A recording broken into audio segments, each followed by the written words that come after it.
नमस्कार दोस्तों, आज हम कक्षा 8 के प्रश्नावली नंबर 3.3 पढ़ेंगे और 3.3 के सवाल करने से पूर्व आपको समांतर चतुर्भुज के कुछ गुण हैं वो आपको याद करने ज़रूरी हैं। तो कुछ गुण हैं जो आप देखेंगे। तो जो दोस्तों सबसे पहले तो आपको ये जानकारी पता ही होगी कि चतुर्भुज का मतलब होता है जिसमें 4 भुजाएं होती है। जिसमें 4 भुजाएं होती हैं, अब वो किस प्रकार से होती है वो हम चर्चा करेंगे दोस्तों। उसके कुछ गुण हैं वो आपको याद करने ज़रूरी है ताकि आपको आगे वाले जो भी सवाल आप हल करेंगे वो आपको बहुत मदद देगी। तो सबसे पहले हम पहला नियम जो है दोस्तों वो देखेंगे कि आमने सामने की भुजाएं समान होती है। पहला जो गुण है समांतर चतुर्भुज का वो यूँ कहता है कि आमने सामने की भुजाएं जो है दोस्तों वो समान होती है। अर्थात ये हुआ कि जो ये वाली भुजा है और वो ये वाली भुजा है, ये दोनों आपस में समान होनी चाहिए। मान लो ये 3 सेंटीमीटर है तो ये भी 3 सेंटीमीटर होनी ज़रूरी है, यानी कि 3 सेंटीमीटर ये मान लेते हैं तो ये भी दोस्तों 3 सेंटीमीटर ही होगी। दूसरी बात करें तो ये जो भुजा है वो मान लो 6 है तो सामने वाली भुजा भी 6 ही होगी, यानी कि आमने सामने की भुजाएं दोस्तों समान होने आवश्यक है। दोस्तों ये पहला गुण इसका है। दूसरा गुण हम देखेंगे कि आमने सामने की जो भुजाएं हैं दोस्तों वो समांतर होगी। वो कैसी भुजाएं होगी? वो समांतर होगी, यानी कि जो ये वाली भुजा और ये वाली भुजा आपस में नहीं कटेगी, यानी कि इस भुजा को हम कितना भी आगे बढ़ा दें और ये वाली भुजा है हम कितना भी आगे बढ़ा दें तो ये दोनों भुजा जो है दोनों ही भुजा जो है आपस में नहीं कटेगी। तो इसका मतलब होता है कि ये दोनों ही समांतर है। और दूसरी बात करें कि इस भुजा और इस भुजा को कोई अगर हम आगे बढ़ाते रहेंगे तो भी ये दोनों ही भुजा आपस में नहीं कटेगी। तो इसका मतलब जो होता है वो होता है कि आमने सामने की भुजाएं समांतर होती है दोस्तों। तो दूसरा नियम आपको याद होना चाहिए कि आमने सामने की भुजाएं समांतर होगी। तो 2 नियम हमने पढ़े, तो ध्यानपूर्वक पढ़ना दोस्तों।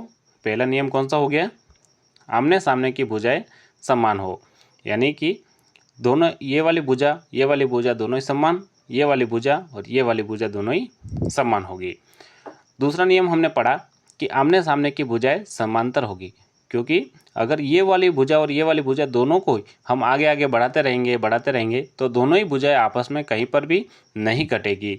तो ये मतलब इसका हो गया कि समांतर होगी ये भुजा, जो दोनों भुजा होगी वो कैसी होगी? समांतर होगी दोस्तों। अब आगे बात करते हैं। तो दोस्तों तीसरा जो गुण है समांतर चतुर्भुज का वो है सम्मुख कोण। कौन सा है दोस्तों? सम्मुख कोण। अब ये जो सम्मुख कोण है वो क्या कहता है? यानी कि आमने सामने का कोण। सम्मुख कोण कौन सा कोण होता है?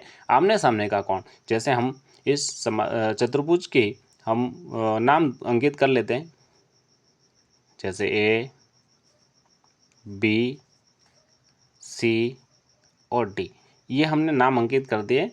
और सम्मुख कोण अगर पढ़ते हैं तो आमने सामने के कोण जो होते हैं दोस्तों वो समान होते हैं। जैसे ये ए का कोण है तो इसके बराबर ही कोण कौन सा होगा? सी होगा, क्योंकि ये वाला कोण और ये वाला कोण दोस्तों ये दोनों ही सम्मुख हैं, यानी कि आमने सामने कोण है। जो आमने सामने के कोण होते हैं वो हमेशा इसमें क्या होते हैं?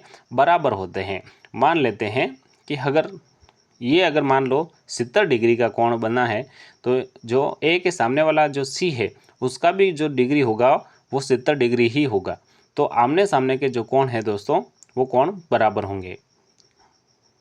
उसके समान ही हम आगे बात करते हैं। तो डी और बी दोनों ही आमने सामने है, तो ये वाला कोण और ये वाला कोण दोनों ही दोस्तों समान होगा। मान लो ये 80 है तो ये भी कौन सा कितना होगा? 80 ही होगा। ये आपको समझाने के लिए कह रहा हूँ। तो ये 80 होगा तो ये भी 80 ही होगा, यानी कि कोण ए के बराबर कोण सी। जैसे हम लिख सकते हैं कि कोण ए के बराबर में कौन सा होगा? कोण सी, है ना। और दूसरी बात करें तो देखें कि जो कोण डी है, यानी कि कोण डी बराबर कौन सा हो जाएगा? कोण बी हो जाएगा, है ना। तो ये दोनों ही आपस में सम्मुख है, यानी कि ये वाला कोण और ये वाला कोण दोनों ही सम्मुख है, यानी कि आमने सामने के कोण जो होते हैं वो दोस्तों समांतर चतुर्भुज में समान होते हैं। तो तीसरा नियम आपको समझ में आया होगा कि सम्मुख कोण होता है वो आमने सामने का कोण होता है, यानी कि ए सी और डी के सामने कौन सा है, बी। अब दोस्तों देखते हैं हम चौथा जो गुण होता है समांतर चतुर्भुज का वो होता है आसन्न कोण। कौन सा होता है दोस्तों, आसन्न कोण। ये आपको याद होना आवश्यक है, यानी कि पास वाले कोण। पास वाले कोण वो जो होंगे वो दोस्तों आसन्न कोण कहलाएंगे। जैसे हम बात करते हैं आसन्न कोण की, तो ए के पास में कौन है, जैसे मान लो पहला कोण मान लेते हैं ए, तो ए के पास वाला कोण कौन सा है, बी। और ए का कोण जो है ए के पास वाला कोण जो है वो डी है ना। तो ए और बी और ए और डी ये दोनों ही आपस में क्या होगा, समान होगा। और दोनों का ही कोण का योग जो होगा वो दोस्तों कितना होगा, 180 डिग्री होगा। कितना होगा दोस्तों, 180 डिग्री होगा। यानी कि ये वाला कोण और ये वाला कोण दोनों जोड़ने पर कितना होना चाहिए, 180 होना चाहिए। जैसे मान लो ये 100 है तो ये कौन सा होगा, ये होगा 80, यानी कि ये 100 है तो ये 80 होगा, यानी कि 180 दोनों का मिलाकर योग होना चाहिए। उसी प्रकार हम देखते हैं कि ए के पास में कौन सा कोण है, डी कोण है। तो ए और डी का मान अगर दोनों का जोड़ेंगे तो आपस में दोनों ही कोण जुड़ जाएंगे, तो उसका जो मान होगा वो दोस्तों 180 आना ज़रूरी है। तो ये हो गया दोस्तों समांतर चतुर्भुज का चौथा गुण। और अगर बात करें हम इसको एम नाम से भी अंकित करते हैं, ध्यान रखना दोस्तों। उसके बाद बात करते हैं पांचवा गुण जो होता है समांतर चतुर्भुज में वो होता है विकर्ण। कौन सा होता है दोस्तों, विकर्ण। अब जो विकर्ण है वो कैसा होता है, ये कोण, ये जैसे ये ए वाला कोण है और सी वाला कोण है, ये वाली जो हम रेखा खींच रहे हैं वो कौन सी कहलाती है दोस्तों, इसको विकर्ण कहते हैं। क्या कहते हैं दोस्तों, विकर्ण। यह विकर्ण जो होता है वो समद्विभाजन होता है, यानी कि समांतर चतुर्भुज को दो भागों में बांटेगा, यानी कि समान दो भाग बढ़ जाएंगे, है ना, समान दो भाग बढ़ जाएंगे। जैसे हमने ये वाली लाइन खींची, तो ये हो गया हमारा विकर्ण जो है दोस्तों। ए और सी वाला जो विकर्ण है वो दोनों ही क्या करेगा, जो समांतर चतुर्भुज को दो भागों में बांटेगा। जैसे एक ये बन गया, अब दोनों ही बनने पर कैसे देख रहे हैं, त्रिभुज दिख रहे हैं ना, तो दोनों ही त्रिभुज मिलाकर समांतर चतुर्भुज हो जाएंगे। यानी कि ये जो है विकर्ण है दोस्तों, इसको विकर्ण कहते हैं। ये विकर्ण क्या करता है, समद्विभाजन करता है, यानी कि दो समान भागों में बांटता है। तो बात करते हैं दोस्तों, अगर डी और बी का भी खींचेंगे तो भी ये भुजा जो है दोस्तों, ये जो रेखा हम खींच रहे हैं, ये जो विकर्ण है वो दोनों को ही दो भागों में डिवाइड करेंगे। जैसे हम इस भाग को देख लेंगे तो भी ये भाग समान होगा, यानी कि दो भागों में, समान भागों में जो है दोस्तों वो बंटवारा कर देगा, है ना। उसके बाद अगर देखें तो ये हमने जो कोण दे रखे हैं, ये आपस में भी समान हो सकते हैं, यानी कि डी, ए, बी और सी, यानी कि इसके सामने ये और इसके सामने ये, तो ये दोनों ही कोण कौन से हो जाएंगे, सम्मुख। और आसन्न कोण की बात करें तो कौन से कोण हो जाएंगे, पास वाले कोण, है ना। एक बार हम वापस मोटे रिवाइज कर लेते हैं दोस्तों, तो आपको समझ में आ जाएगा। जैसे समांतर चतुर्भुज के गुण हम पढ़ रहे हैं, तो सबसे पहला जो गुण हमने पढ़ा, आमने सामने की भुजा समान होगी, यानी कि ये वाली भुजा दोनों ही समान होगी, ये वाली भुजा और ये वाली भुजा दोनों ही समान होगी। दूसरा नियम हमने पढ़ा कि दो आमने सामने की भुजा समांतर होगी। तो मैंने आपको समांतर के बारे में समझाया कि ये वाली जो भुजा है अगर हम यहाँ तक आगे बढ़ाते रहेंगे तो भी ये दोनों ही जो भुजा है दोस्तों आपस में नहीं कटेगी।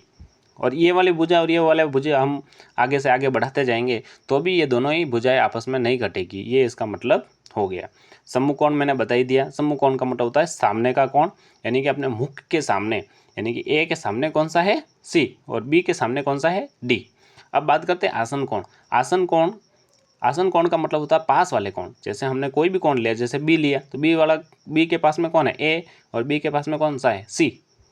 और हम दो कोणों को जो करेंगे उसका मान कितना आना चाहिए, 180। पांचवा नियम हमने पढ़ा विकर्ण का मतलब होता है समद्विभाजन, यानी समान दो भागों में बांटना, है ना। ये वाली भुजा जो है हमने समान दो भागों में बांट दिया। हमने अगर मान लो इसका ओ अंकित कर ले तो ये वाली भुजा और ये वाली भुजा क्या होगी, समान होगी। ये वाली भुजा और ये वाली भुजा जो है दोस्तों समान होगी। ये मतलब इसका मतलब आपको समझ में आया होगा कि ये जो विकर्ण है वो जैसे ए से लगाकर ओ तक और ओ से लगाकर सी तक जो भी मान होगा वो समान होगा। जैसे मान लो इसका 2 है तो इसका भी कितना आएगा 2, और अगर मान लो इसका 2 है तो इसका भी कितना आएगा 2। आशा करता हूँ दोस्तों आपको जो समांतर चतुर्भुज के गुण हैं वो आपको समझ में आए होंगे। बहुत बहुत धन्यवाद।